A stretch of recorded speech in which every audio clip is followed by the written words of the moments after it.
Hey everyone, welcome back. So we're at the shop here today. I have a few updates, nothing major, just kind of like an update video because I know I haven't put anything on this channel in a little while. And for my future self, this is what I'm doing in March 2023. So I hope you guys enjoy the video. So here in the studio, I have a new lighting system. Kind of put a studio light over here to illuminate the back a little bit more. And I turned off the main lights while I'm filming, and then I have this one up a little bit further for like my key lighting here and everything. So that works out pretty good. My most recent video, which is episode 133 and 132, I think, they have this. So if you want to check out gold prospecting at home on my main channel, you can see the upgrades there. I have a few pictures here that I'm framing out. This is just little projects I'm doing. I ordered this print directly from the artist. This is the Molly Hatchet Flirting with Disaster cover. And it was made in 1976. And this is my first memory. When I was a little kid, my dad had the record. And I remember sitting on the floor in front of the record player looking at not CDs, records. And this is the one that I remember the most because there's a snake right here. And I remember when I was probably 4 years old, and I remember seeing the snake, wondering what species of snake it was. So yeah, I was a little snake nerd even back when I was a little kid. So I'm gonna be framing that. And then this one here is a picture out of a magazine. But this is a guitar that I built for the singer guitar player for the band Ministry back in 2003 when I was working for the First Act Custom Shop, which is no longer a thing. But when it was, we were building guitars for all sorts of people. And this one just happened to be in a magazine, so I'm gonna frame that. Over here, these are a couple of the frames. They're just mahogany.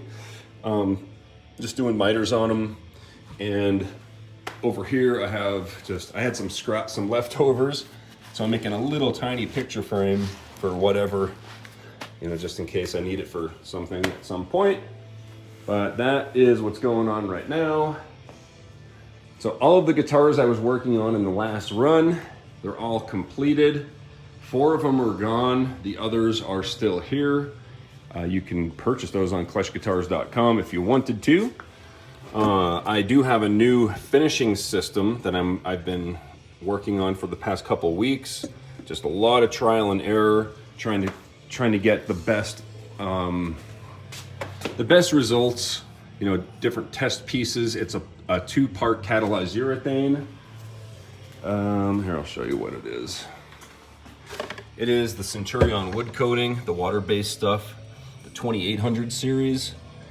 It requires a hardener, and I thought I would need a reducer for it as well, but I'm just adding water instead. The reducer doesn't really help.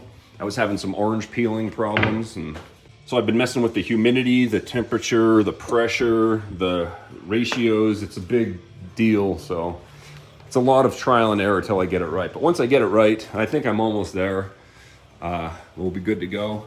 So we have some other projects going on in the yard as well. Lots of pay dirt going out. So this shop back in the 80s used to be a different building. This was built in 2003. The old original one used to come out to about here, and in the 80s it collapsed and everything, and apparently it was sitting in ruins for a while. They leveled it and built this one.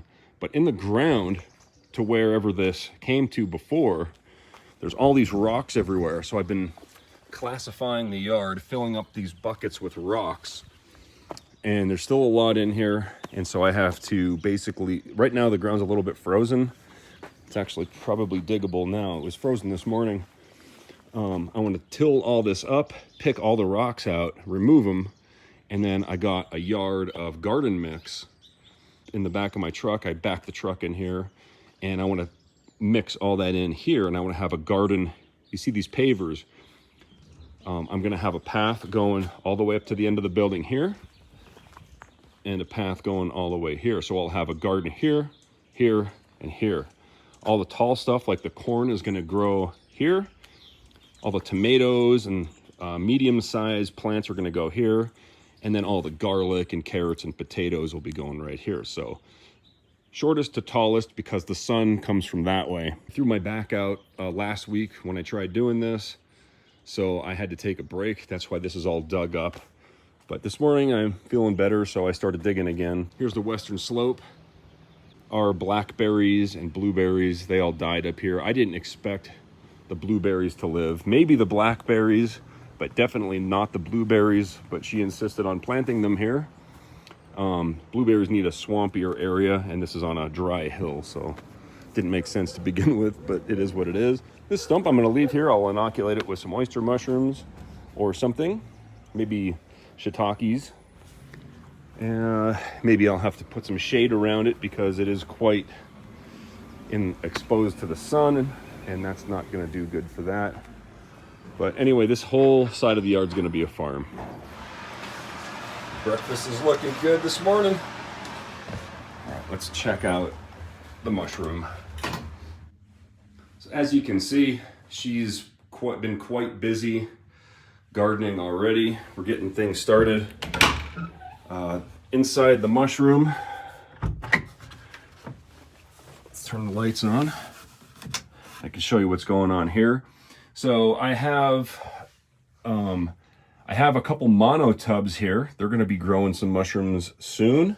I'm still working on getting the exhaust in here. It doesn't need a lot. That little adjustable computer fan right there, it actually moves 75 CFM, and this room is only 48. So I'm going to install it low because carbon dioxide goes low. Then I can do air exchange out into the crawl space from here. And then also I need the humidifier or the fogger, the hydro fogger. I'll probably install that on the outside, and then I'll have it plumbed in to water so it's constantly getting fed water. And I'll put a little floater so it doesn't overflow.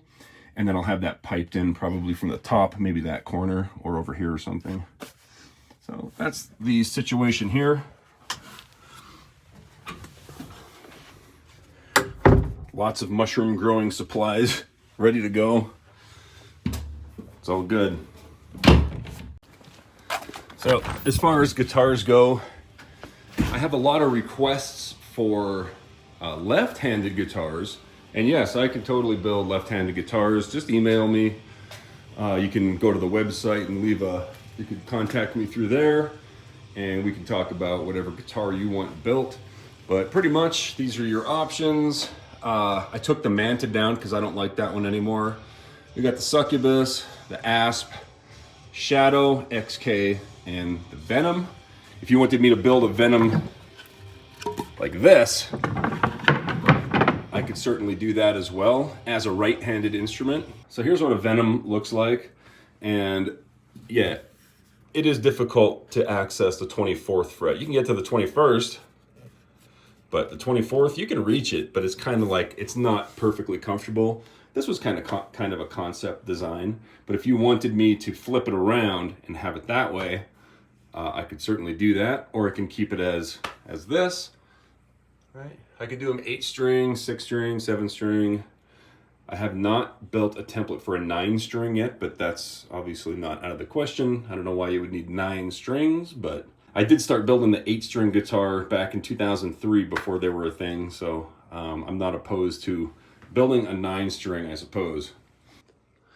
Anyway, hope you guys enjoyed the video. If you liked it, let me know, and I'll see you on the next one. Thanks for watching.